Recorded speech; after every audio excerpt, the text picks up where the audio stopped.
नमस्कार मित्रांनो, मी doctor Pandharnath Waghmare study on या यूट्यूब चॅनलवरती आपलं हार्दिक स्वागत करतो. शिक्षक अभिवृत्ती व बुद्धिमत्ता चाचणी परीक्षा 2023 ही सध्या सुरू आहे आणि आपण पाठीमागच्या काही दिवसापासून संपूर्ण बालमानसशास्त्र व अध्यापनशास्त्र या विषयावरची प्रश्न सिरीज ही घेऊन आपल्यासमोर आलो होतो. त्याच्याच पुढचा भाग म्हणून आज आपण थोडंसं वेगळा प्रयत्न करत आहोत. यामध्ये अध्ययन प्रक्रिया हे प्रकरण आपण अभ्यासणारही आहोत आणि या प्रकरणावरती कशा पद्धतीनं प्रश्न हे विचारले जातील हेही या ठिकाणी आपण पाहणार आहोत. तर चला तर मग आज सुरुवात करूया आपण अध्ययन प्रक्रियेला. विषय प्रवेश. प्राचीन काळी शिष्य गुरुच्या घरी जाऊन अध्ययन करीत असत, तर गुरु अध्यापनाचे कार्य करीत. मानवी जीवनाचा डोलारा हा अध्ययनावर अवलंबून आहे. अध्ययन हे मानवी जीवनामध्ये सर्वात महत्त्वपूर्ण गोष्ट म्हणून या ठिकाणी आपण त्याच्याकडे पाहू शकतो. अध्ययनाने मानवी जीवनाला आकार प्राप्त होतो. अध्ययनात वर्तनातील बदल आणि सुधारणा ह्या अपेक्षित असतात. अध्ययन म्हणजे काय, तर मानवी वर्तनातील बदल किंवा मानवी वर्तनामध्ये ज्या सुधारणा घडून येतात त्याला आपण अध्ययन असं म्हणू शकतो. ही अध्ययनाची ढोबळमानानं संकल्पना या ठिकाणी आपण स्पष्ट करू शकतो.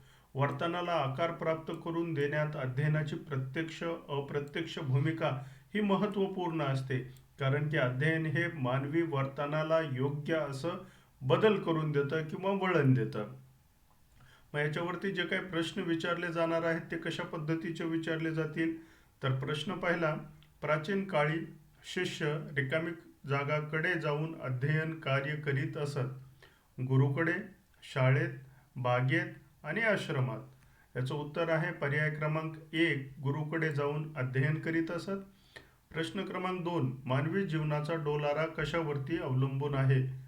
नंबर 1 अध्ययनावरती, गुरुवरती, शाळेवरती आणि पाठ्यक्रमावरती. याचं उत्तर आहे नंबर 1 अध्ययनावरती हा जो डोलारा आहे तो अवलंबून असतो. त्याच्यानंतर प्रश्न क्रमांक 3, अध्ययनाने काय अपेक्षित आहे. अध्ययनाने काय अपेक्षित आहे. नंबर 1 वर्तन बदल, नंबर 2 सामाजिक बदल, आर्थिक बदल आणि राजकीय बदल. याचं उत्तर आहे वर्तन बदल हा अध्ययनाने अपेक्षित आहे आपल्याला. चला तर मग पुढे पाहूया अध्ययनाचा अर्थ. अध्ययनाचा अर्थ आपल्याला काय सांगता येईल, तर या पद्धतीनं सामान्यपणे वर्तन परिवर्तन म्हणजे अध्ययन होय. सामान्यपणे वर्तन परिवर्तन म्हणजे अध्ययन होय. मानवी जीवनात जे काही वर्तन आहे ते वर्तन जेव्हा बदल घडून येतं, चांगला पॉझिटिव्ह किंवा विकासात्मक बदल असतो त्याला अध्ययन असं म्हटलं जातं. वर्तनातील कायम बदल म्हणजे अध्ययन होय. वर्तनातील कायम बदल म्हणजे अध्ययन होय. अध्ययनात 3 गोष्टींचा समावेश होतो. नंबर 1 वर्तनातील बदल हा चांगल्यासाठी किंवा वाईटासाठी देखील असू शकतो. हा बदल सराव, अनुभव याने होऊ शकतो. आणि अध्ययनाने झालेले बदल हे कायमस्वरूपी असतात. म्हणजे अध्ययनानं जो बदल होतो तो कायमस्वरूपी टिकून राहतो किंवा किंवा त्याच्यामध्ये उत्तरोत्तर हा विकास किंवा वाढ ही होत असलेली आपल्याला या ठिकाणी पाहायला मिळते. अशा पद्धतीनं अध्ययनाचा ढोबळमानाने आपण हा अर्थ घेऊ शकतो. मग यावरती कसे प्रश्न विचारले जातील बरं, तर प्रश्न पहिला, मानवी वर्तन परिवर्तन म्हणजे रिकामी जागा होय, सुशिक्षितता. नंबर 2 अध्ययन, नंबर 3 बदल आणि नंबर 4 विकास. तर मानवी वर्तन परिवर्तन म्हणजे अध्ययन होय. अध्ययन होय. प्रश्न दुसरा, वर्तनातील कायम बदल म्हणजे रिकामी जागा होय, शिक्षण, सामाजिकरण, अध्ययन आणि विकास. तर याचं उत्तर आहे पर्याय क्रमांक 3 अध्ययन. वर्तनातील कायम बदल म्हणजे काय आहे, वर्तनातील कायम बदल म्हणजे अध्ययन आहे हे आपल्याला पाहायला मिळते. मग आपण पुढे पाहूया की अध्ययन प्रक्रिया म्हणजे काय किंवा ही अध्ययन प्रक्रिया कुठल्या कुठल्या घटकांवरती अवलंबून असते. अध्ययन ही आयुष्यभर चालणारी प्रक्रिया आहे. अध्ययन ही संपूर्ण मानवी आयुष्यभर चालणारी प्रक्रिया आहे.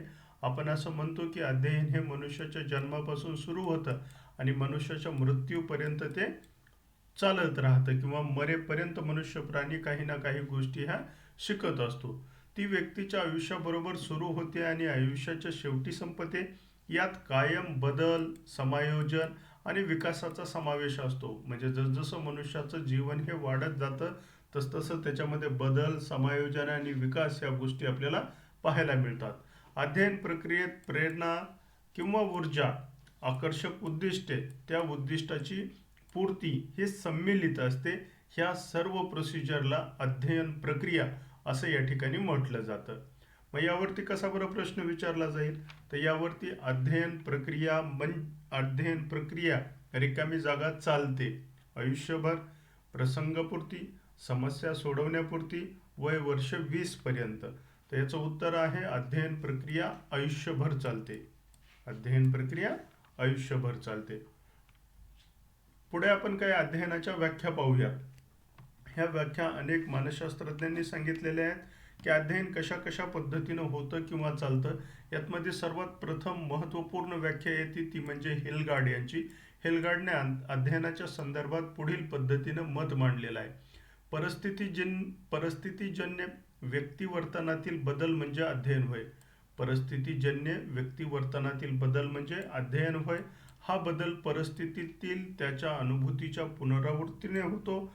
हा वर्तन बदल मूळ प्रतिक्रिया, वृत्ती, परिपक्वता यांच्या आधारे स्पष्ट करता येत नाही, असं अध्ययनाच्या व्याख्येच्या संदर्भात हेलगार्ड यांनी म्हटलेलं आहे.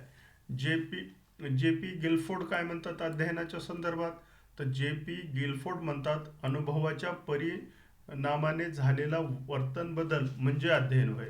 अनुभवाच्या परिणामाने झालेला वर्तन बदल म्हणजे अध्ययन होय, असं जे पी गिलफोर्ड म्हणतात. स्किनर यांनी देखील अध्ययनाची व्याख्या केलेली आहे. स्किनर या ठिकाणी म्हणतात केवळ तांत्रिक पुनरावृत्तीने ज्ञान आणि कौशल्य संपादन करणे म्हणजे अध्ययन नव्हे. केवळ तांत्रिक पुनरावृत्तीने ज्ञान कौशल्य संपादन करणे म्हणजे अध्ययन नव्हे. ही एक प्रक्रिया आहे. या प्रक्रियेत अध्ययनार्थी ध्येयापर्यंत पोहोचवण्यासाठी वेगवेगळ्या घटकांचे आणि अनुभवांचे संघटन करत असतो, असं कोणी म्हटलेलं आहे, असं स्किनर यांनी म्हटलेलं आहे. त्याच्यानंतर पुढे पाहूया आपण मर्फी यांनी अध्ययनाच्या संदर्भात काय म्हटलेलं आहे. वर्तन आणि आकलनाचा मार्ग या दोहोतील सुधारणा म्हणजे अध्ययन होय. या ठिकाणी दोन शब्द फार महत्वपूर्ण आहेत. वर्तन आणि आकलनाचा मार्ग म्हणजे आपलं वर्तन जे बदलतं त्याच्या प्रमुख कारण काय असतं, आपल्याला त्या गोष्टींचं आकलन होत असतं आणि आकलन झाल्याच्या नंतर त्यामध्ये सुधारणा घडून येतात. ह्या सुधारणा म्हणजे अध्ययन, असं कोण म्हणतात, मर्फी या नावाचे मानसशास्त्रज्ञ म्हणतात. क्रॉनबॅक काय म्हणतात अध्ययनाच्या संदर्भात, अनुभूतीचा परिणाम म्हणजे वर्तन बदल जो अध्ययनाने दिसून येतो. अनुभूतीचा परिणाम म्हणजे वर्तन बदल जो अध्ययनाने दिसून येतो, असं क्रॉनबॅक म्हणतात. क्रो यांची देखील अध्ययनाच्या संदर्भातील महत्त्वपूर्ण व्याख्या आपल्याला या ठिकाणी पाहायला मिळते. अध्ययन म्हणजे सवयी, ज्ञान आणि वृत्ती यांची संपादनूक होय. अध्ययन म्हणजे सवयी, ज्ञान आणि वृत्ती यांची संपादनूक होय, असं क्रो यांनी या ठिकाणी अध्ययनाच्या संदर्भात म्हटलेलं आहे. मग याच्यावर जे काही प्रश्न विचारले जाऊ शकतात ते पुढील पद्धतीनं. प्रश्न पहिला, अनुभूतीचा परिणाम म्हणजे वर्तन बदल जो अध्ययनाने दिसून येतो, असं कोणी म्हटलेलं आहे. क्रॉनबॅक, क्रो, थॉर्नडाईक आणि मर्फी. तर अनुभूतीचा परिणाम म्हणजे वर्तन बदल जो अध्ययनाने दिसून येतो, ही व्याख्या क्रॉनबॅक म्हणजे पर्याय क्रमांक 1 क्रॉनबॅक यांची असलेली आपल्याला पाहायला मिळते. प्रश्न क्रमांक 2, अध्ययन म्हणजे सवयी, ज्ञान आणि वृत्ती यांची संपादनूक होय, असं कोणी म्हटलेलं आहे. मर्फी, क्रॉनबॅक, क्रो आणि स्किनर. तर ही जी व्याख्या आहे, अध्ययन म्हणजे सवयी, ज्ञान आणि वृत्ती यांच्या संपादनूक होय, हे क्रो यांनी म्हटलेलं आहे. म्हणून बरोबर उत्तर पर्याय क्रमांक 3 क्रो. चला तर पुढे मग आपण पाहू अध्ययनाचे स्वरूप, की ह्या अध्ययनाचं स्वरूप आपल्याला कशा पद्धतीनं दिसून येतं. तर अध्ययनाचं स्वरूप पाहत असताना विविध मानसशास्त्रज्ञांनी भरपूर असे काही मुद्द्याच्या स्वरूपामध्ये अध्ययनाच्या स्वरूपाबद्दल विवेचन केलेलं आहे, ते आपण या ठिकाणी पाहूया. अध्ययनाच्या स्वरूपामध्ये वर्तनातील सुधारणा किंवा बदल म्हणजे अध्ययन होय. मानवी वर्तनातील सुधारणा किंवा बदल म्हणजे अध्ययन होय, असं या ठिकाणी म्हटलेलं आहे. स्वयंचलित प्रक्रिया आहे. अध्ययन ही स्वयंचलित प्रक्रिया आहे. एका ठिकाणी सॉक्रेटिसनं म्हटलेलं देखील आहे की कोणीही कोणाला काहीही शिकवू शकत नाही जोपर्यंत त्या स्वतः व्यक्तीची मूळ इच्छा ही शिकण्याची होत नाही. म्हणून या ठिकाणी आपल्याला असं म्हणावंसं वाटतं की अध्ययन ही स्वयंचलित प्रक्रिया आहे. अध्ययन हे उद्दिष्टाधिष्ठित असतं. आपल्या आयुष्यामधल्या ज्या काही प्रत्येक ॲक्टिव्हिटी, प्रत्येक कृती ज्या असतात, ह्या प्रत्येकामागं काहीतरी उद्दिष्ट असतं, कारण असतं आणि त्या कारणापोटी आपण ती कृती करत असतो. म्हणूनच असं म्हटलं जातं की अध्ययन हे उद्दिष्टाधिष्ठित असतं. अध्ययन परिपक्वतेवर अवलंबून असतं. अध्ययन कशावर अवलंबून असतं? जोपर्यंत परिपक्वता येत नाही तोपर्यंत अध्ययन हे पूर्णत्वाला जात नाही, असं मानसशास्त्रज्ञ म्हणतात. नवीन गोष्टी जाणून घेण्याची अभिरुची अध्ययनाने निर्माण होते. व्यक्तीचा कल किंवा रुची, अभिवृत्ती या गोष्टी अध्ययनाने वाढत असतात. अध्ययन मज्जासंस्थेच्या विकासावर अवलंबून असते. अध्ययन औपचारिक आणि अनौपचारिक अशा दोन्हीही परिस्थितीत होते. विषयाबद्दलचे ज्ञान म्हणजे अध्ययन नवं. एखादा व्यक्ती जर म्हणत असेल की मी एखाद्या विषयामध्ये एक्सपर्ट आहे, तर तेच म्हणजे फक्त अध्ययन नवं. तर अध्ययन ही अविरत चालणारी प्रक्रिया आहे, असं आपण पाठीमागं पाहिलेलं आहे. आणखीनही पुढे काही अध्ययनाच्या स्वरूपाच्या संदर्भानं म्हटलं गेलेलं आहे. अध्ययन ही समस्या उकलनाची कृती आहे. अध्ययन काय आहे?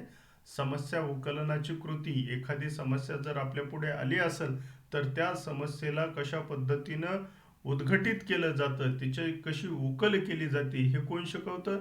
तर हे अध्ययन शिकवतं. ओके. त्याच्यानंतर पुढे अध्ययन चूक किंवा अचूक असू शकते. अध्ययन हे चूक किंवा अचूक असू शकते. चोरी करणं एक कला आहे आणि तिला आपण नैतिकतेच्या दृष्टिकोनातून काय म्हणू शकू? अचूक गोष्ट आहे म्हणू शकू. सॉरी, चूक गोष्ट आहे म्हणू शकू. की चोरी करणं हे चांगलं नाही, कृत्य आहे, म्हणून ही गोष्ट चूक आहे. परंतु ती एक कला आहे, ते एक अध्ययन आहे. चोरी पण कशी केली जाते किंवा कशी करायची याची पण एक शिकवणूक असू शकते. आणि जर ती व्यक्ती शिकत असेल तर ते काय आहे? अध्ययन आहे. म्हणून अध्ययन चूक किंवा अचूक असू शकते, असं या ठिकाणी म्हटलेलं आहे. उच्च अध्ययन व्यक्तीची क्षमता आणि अध्ययन साहित्यावर अवलंबून असते. परिस्थितीनुसार अध्ययन वेगवेगळे होऊ शकते. अध्ययन आणि परिपक्वता यांचा फार जवळचा संबंध आहे. अध्ययन आणि परिस्थिती ह्या एकमेकांवरती परिणामकारक ठरू शकतात किंवा परिणामकारक असू शकतात. याचं उदाहरण देत असताना आपण अनेक वेळेस असं म्हणतो की अध्ययन हे वेगवेगळ्या परिस्थितीच्या अनुषंगानं होत असतं. फॉर एक्झाम्पल, पुण्यात कॉन्व्हेंटच्या शाळेत शिकणारा विद्यार्थी आणि एखाद्या खेडेगावात जिल्हा परिषदच्या शाळेमध्ये शिकणारा व्यक्ती, या दोघांच्याही अध्ययनाच्या परिस्थितीमध्ये भिन्नता असल्यामुळे दोन्ही ठिकाणचं अध्ययन काय होणार आहे? हे वेगवेगळं होणार आहे, असं आपल्याला या ठिकाणी दिसून येतं. याच स्वरूपावरून अध्ययनाची काही वैशिष्ट्ये मानसशास्त्रज्ञांनी केलेली आहेत आणि त्या वैशिष्ट्यामध्ये जे काही W.R. मॅकाव हे आहेत मानसशास्त्रज्ञ, यांनी काही अध्ययनाची वैशिष्ट्ये सांगितलेली आहेत. कोणी सांगितलेले आहेत? अशा पद्धतीने आपल्याला प्रश्न विचारला जाऊ शकतो. W.R. मॅकाव यांनी आपल्या शैक्षणिक मानसशास्त्र या ग्रंथामध्ये अध्ययनाची काही वैशिष्ट्ये सांगितलेली आहेत. कुठला ग्रंथ? शैक्षणिक मानसशास्त्र या ग्रंथामध्ये अध्ययनाची खालील वैशिष्ट्ये सांगितलेली आहेत. नंबर 1, अध्ययन ही एक अजीवन चालणारी प्रक्रिया आहे, सतत कार्यरत असते. अध्ययन ही एक अजीवन चालणारी प्रक्रिया आहे. अध्ययन शारीरिक, भावनिक व ज्ञानात्मक बाबतीत व्यक्तीशी संलग्न असते. अध्ययन प्रक्रिया ही सर्वसमावेशक असते. विकास म्हणजे अध्ययन. अध्ययन नेहमी उद्दिष्टाधिष्ठित असते. अध्ययन प्रक्रिया सार्वत्रिक असते. अध्ययन ही प्रक्रिया आहे, फलित किंवा निर्मिती नव्हे. म्हणजे अध्ययन काय होत असतं? एक प्रक्रिया आहे, एक प्रोसिजर आहे. त्याच्यातून फलित किंवा निर्मिती असं आपण अध्ययन होत असताना सांगू शकत नाही किंवा त्याचं इच्छित धरू शकत नाही. पण अध्ययनानं चांगल्या गोष्टी घडून येऊ शकतात. एका वर्तनामधील बदल हा दुसऱ्या वर्तनामध्ये आपल्याला घेऊन जाण्यासाठी कारणीभूत ठरू शकतो. अध्ययन आणि अभिरुची एकमेकाशी संलग्न असतात. अध्ययन प्रेरणा आणि तयारीच्या नियमावर अवलंबून असते. म्हणजे अध्ययन होण्यासाठी तयारी ही महत्त्वाची आहे, प्रेरणा ही महत्त्वाची आहे. अध्ययन जर करायचं असेल त्या व्यक्तीला, काही शिकायचं असेल तर त्यासाठी प्रेरणा महत्त्वाची आणि तयारी महत्त्वाची, असं अध्ययनाच्या वैशिष्ट्यामध्ये W.R. मॅकाव यांनी या ठिकाणी स्पष्ट केलेलं आपल्याला पाहायला मिळतं. मग याचे प्रश्न कशा पद्धतीने विचारले जाऊ शकतील याच्यावरती? तर प्रश्न पहिला, अध्ययनाची वैशिष्ट्य कुठल्या मानसशास्त्रज्ञांनी सांगितलेले आहेत? क्रो अँड क्रो, मर्फी, पॅव्लाव आणि मॅकाव. तर याचं उत्तर काय आहे? पर्याय क्रमांक 4, मॅकाव यांनी अध्ययनाची वैशिष्ट्ये ही सांगितलेली आहेत. प्रश्न क्रमांक दुसरा, विकास म्हणजे अध्ययन, रिकामी जागा असे कोणी म्हटलेलं आहे? मॅकाव, ऑलपोर्ट, बीने आणि स्किनर. तर विकास म्हणजे अध्ययन असं मॅकाव यांनी म्हटलेलं आहे. म्हणून पर्याय क्रमांक 1 हे ह्या प्रश्नाचं उत्तर आपल्याला बरोबर या ठिकाणी देता येऊ शकल. चला तर मग पाहूया अध्ययनाचे प्रकार किती, किंवा किती प्रकारांनी अध्ययन हे घडून येऊ शकतं. तर अध्ययनाचे हे सर्वश्रुत जे आपल्या स्क्रीनवरती या ठिकाणी दिसत आहेत ते 3 प्रकार या ठिकाणी गणले जातात. त्याच्यामध्ये नंबर 1 बोधात्मक अध्ययन, नंबर 2 कारक अध्ययन आणि नंबर 3 परिणामकारक अध्ययन. बोधात्मक अध्ययन, कारक अध्ययन, परिणामकारक अध्ययन हे अध्ययनाचे 3 प्रकार सर्वश्रुत आहेत आणि खूप महत्त्वपूर्ण आहेत. मित्रांनो, यावरती आपल्याला प्रश्न विचारला जाऊ शकतो की अध्ययनाचे प्रकार किती, अध्ययनाचे प्रकार कोणते आणि कुठल्या अध्ययन प्रकारामध्ये काय होऊ शकतं किंवा त्याचे वैशिष्ट्य काय आहेत. अशा पद्धतीने आपल्याला वस्तुनिष्ठ प्रश्न विचारले जाऊ शकतात, जसं की आपल्याला या स्क्रीनवरती सध्या दिसत आहेत. प्रश्न पहिला, अध्ययनाचे प्रमुख प्रकार किती आहेत? 4, 5, 3 आणि 7. या ठिकाणी काय आहे उत्तर? अध्ययनाचे प्रमुख प्रकार हे 3 असलेले आपल्याला या ठिकाणी दिसून येतात, जे आता आपण वरती पाहिले. त्याच्यानंतर प्रश्न दुसरा, समस्या सोडवणूक क्षेत्रातील वर्तन बदलाला रिकामी जागा अध्ययन म्हणतात. बोधात्मक अध्ययन, कारक अध्ययन, परिणामकारक अध्ययन आणि क्रियात्मक अध्ययन. कुठलं अध्ययन म्हणतात याला? पर्याय क्रमांक 1 बोधात्मक अध्ययन म्हणतात. समस्या सोडवणूक क्षेत्रातील वर्तन बदलाला बोधात्मक अध्ययन असं म्हटलं जातं. बौद्धिक पातळीवरचं ते एक कार्य आहे. त्याच्यानंतर प्रश्न क्रमांक 3, कौशल्यांचा विकास या अध्ययनाचा विषय आहे. रिकामी जागा, कौशल्यांचा विकास या अध्ययनाचा विषय आहे. परिणामकारक अध्ययनाचा, बौद्धिक अध्ययनाचा, परिणामकारक अध्ययनाचा आणि कारक अध्ययनाचा. त्याचं जे काही उत्तर आहे ते पर्याय क्रमांक 4 कारक अध्ययनाचा. कौशल्याचा विकास हा कारक अध्ययनाचा काय आहे? विषय आहे, असं आपल्याला या ठिकाणी सांगता येऊ शकल. त्याच्यानंतर प्रश्न पुढचा, वृत्तीतील बदल हा रिकामी जागा अध्ययनाचा विषय आहे. परिणामकारक, कारक, बौद्धिक आणि क्रियात्मक. कुठला आहे? वृत्तीतील बदल हा पर्याय क्रमांक 1 परिणामकारक अध्ययनाचा विषय आहे. वृत्तीतील बदल हा परिणामकारक अध्ययनाचा विषय आहे, असं आपण या ठिकाणी सांगू शकतो. त्याच्यानंतर प्रश्न दुसरा, पोहणे, टंकलेखन करणे, चालणे, रिकामी जागा या अध्ययनाची उदाहरणे आहेत. शैक्षणिक अध्ययन, बौद्धिक अध्ययन, परिणामकारक अध्ययन आणि कारक अध्ययन.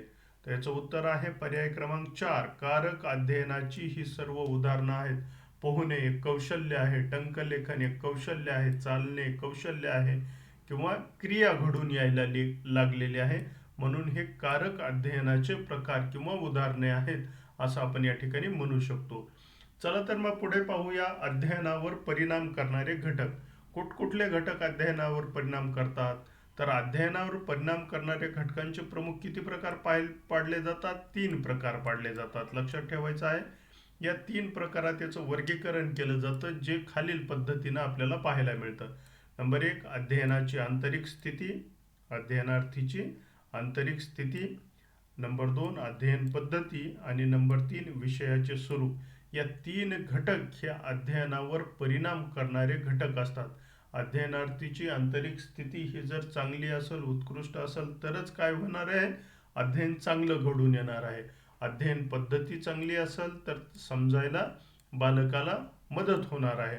आणि विषयाचे स्वरूप सुटसुटीत, साधे, सरळ, सोपे असेल तर अध्ययनार्थी काय करू शकणार आहे, लवकरात लवकर तो भाग कॅप्चर करू शकणार आहे. काठिण्य पातळी जर जास्त असेल तर अध्ययनार्थी त्याचं आकलन करून घेण्यामध्ये त्याला अडचणी येऊ शकतात. म्हणून विषयाचं स्वरूप हे पण अध्ययनावर परिणाम करणाऱ्या ह्या 3 घटकांमध्ये महत्त्वपूर्ण घटक पाहायला मिळतो. म्हणून अध्ययनावर परिणाम करणाऱ्या 3 घटकामध्ये नंबर 1 अध्ययनार्थीची आंतरिक स्थिती, नंबर 2 अध्ययन पद्धती आणि नंबर 3 विषयाचे स्वरूप असलेलं आपल्याला या ठिकाणी पाहायला मिळतं. मग अध्ययनावर परिणाम करणारे घटक कुठले आहेत हो, किंवा अध्ययनावर परिणाम कोणते कोणते घटक करतात, तर अध्ययनावर परिणाम करणारे जे घटक आहेत ते आपण या ठिकाणी पाहणार आहोत. त्याच्यामध्ये नंबर 1 वय, नंबर 2 लिंग, नंबर 3 अवधान, नंबर 4 अभिरुची, नंबर 5 अभिवृत्ती, नंबर 6 अभियोग्यता, 7 थकवा आणि कंटाळा, 8 कौटुंबिक पार्श्वभूमी आणि सामाजिक आर्थिक दर्जा, त्याच्यानंतर पुढे अध्ययन साहित्य, यशापयशाची भावना, गत अनुभव, अध्ययन पद्धती, उत्तेजक व मादक पेय, बुद्धिमत्ता, प्रशंसा व निंदा, दृकश्राव्य साधनांचा वापर, प्रेरणा, अध्ययन साहित्याचा सोपेपणा किंवा अवघडपणा, ह्या सर्व गोष्टी विद्यार्थी मित्रांनो अध्ययनावर परिणाम करतात. ह्या गोष्टी या ठिकाणी जर आपण विवेचन करायला गेलो तर आपल्याला भरपूर वेळ लागणार आहे. त्यामुळे आपण हे विवेचन न करता केवळ आपल्याला 18 मुद्द्यामध्ये या ठिकाणी हे सर्व परिणामकारक घटक हे दिलेले आहेत, ते आपल्याला माहीत आहेत. परत एकदा आपण याची उजळणी करावी. चला तर मग पुढे पाहूया, परिणामकारक अध्ययनासाठी आवश्यक अटी कुठल्या आहेत. परिणामकारक अध्ययनासाठी आवश्यक अटी कुठल्या आहेत, त्यामध्ये अध्ययनाची तयारी, प्रेरणा, अध्ययनासाठी अवधान, अभिरुची आणि अभिवृत्ती व अभियोग्यता महत्त्वाची आहे. सराव, पुनरावृत्ती व पठनाने अध्ययन परिपक्व होते. अध्ययनासाठी बुद्धिमत्ता, पक्वता आणि विकास हे घटक देखील तितकेच महत्त्वाचे असलेले आपल्याला पाहायला मिळतात. म्हणून परिणामकारक अध्ययनासाठी आवश्यक अटीमध्ये ह्या 5 बाबी प्रामुख्यानं पाहिल्या जातात मित्रांनो. त्याच्यामध्ये नंबर 1 अध्ययनाची तयारी असली पाहिजे अध्ययनार्थीची. त्याच्याकडे शिकण्यासाठी प्रेरणा असली पाहिजे. जोपर्यंत तो त्याच्या मनामध्ये प्रेरणा निर्माण होत नाही तोपर्यंत शिकण्यासाठी तो उत्सुक असणार नाहीये. त्यानंतर अध्ययनासाठी अवधान, अभिरुची, अभिवृत्ती आणि अभियोग्यता ह्या सर्वात महत्त्वाच्या गोष्टी आहेत. ह्या जर गोष्टी एकत्रीकरण नाही होत तोपर्यंत अध्ययन हे चांगलं, सरस किंवा अभिरुचीपूर्ण होऊ शकत नाही असं आपण म्हणू शकतो. त्यानंतर अध्ययनासाठी सराव, पुनरावृत्ती व पठण हे महत्त्वपूर्ण असते आणि ह्या सर्वांसाठी अध्ययनार्थीमध्ये परिपक्वता असणं हे महत्त्वाचं या ठिकाणी मानलं गेलेलं आहे. अध्ययनासाठी बुद्धिमत्ता, पक्वता आणि विकास हे घटक जोपर्यंत अध्ययनार्थीकडे पक्के असत नाहीत तोपर्यंत अध्ययन हे परिणामकारक, चांगलं आणि उत्कृष्ट घडून येणार नाही असं आपण या ठिकाणी म्हणू शकतो. मग हे जे काय अध्ययन आतापर्यंत आपण पाहत होतो, ह्या अध्ययनाच्या काही उपपत्तीज आहेत, काही थिअरीज आहेत. ह्या अध्ययनाच्या संदर्भानं विविध मानसशास्त्रज्ञांनी अनेक अध्ययनाच्या उपपत्ती मांडल्या, अध्ययनाच्या थिअरीज मांडल्या. त्या थिअरीज कुठल्या आहेत फक्त त्या आपण पाहणार आहोत. या संदर्भानं स्वतंत्र असे व्हिडिओ स्टडी ऑन या यूट्यूब चॅनलवरती अवेलेबल आहेत. त्या आपण एकदा पाठीमागे जाऊन पाहून घ्यावेत. त्या अध्ययन उपपत्ती कुठल्या आहेत, त्याच्यामध्ये नंबर 1 थॉर्नडाईकची प्रयत्न प्रमाद अध्ययन उपपत्ती.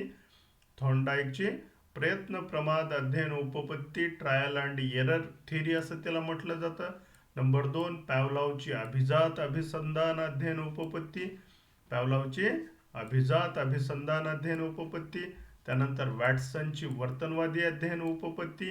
त्यानंतर B.F. स्किनर यांची साधक अभिसंधान उपपत्ती. त्यानंतर कोहलर, कोफ्का आणि वर्दायमर यांची समष्टीवादी अध्ययन उपपत्ती. त्यानंतर ग्रुथीची सानिध्य अध्ययन उपपत्ती. त्यानंतर रॉबर्ट गॅनेची श्रेणीबद्ध अध्ययन उपपत्ती. नंतर बांदुराची सामाजिक अध्ययन उपपत्ती आणि शेवटी डेव्हिड असुबोलची अर्थपूर्ण अध्ययन उपपत्ती. ह्या सर्व उपपत्ती आपण फक्त त्या मानसशास्त्रज्ञ कोण आहेत आणि त्यांनी कुठली उपपत्ती ही मांडलेली आहे आपण हे पाहिलेलं आहे. ही सविस्तर उपपत्ती आपल्याला स्टडी ऑन या यूट्यूब चॅनलवरती पाहायला मिळेल. स्टडी ऑन हे यूट्यूब चॅनल जर आपण सबस्क्राईब केलेलं नसेल तर कृपया करून आपण ते सबस्क्राईब करावं, कारण की जे काही नवीन नवीन व्हिडिओ येत राहतील त्याचं आपल्याला नोटिफिकेशन हे मिळत राहील. म्हणून सर्वांना विनंती आहे की स्टडी ऑन हे यूट्यूब चॅनल सबस्क्राईब करावं. अशा पद्धतीनं ह्या अध्ययन उपपत्ती बरोबर आज आपण थोडासा जो आजचा आपला लांबलेला तास आहे आपण या ठिकाणी संपवूया. धन्यवाद मित्रांनो.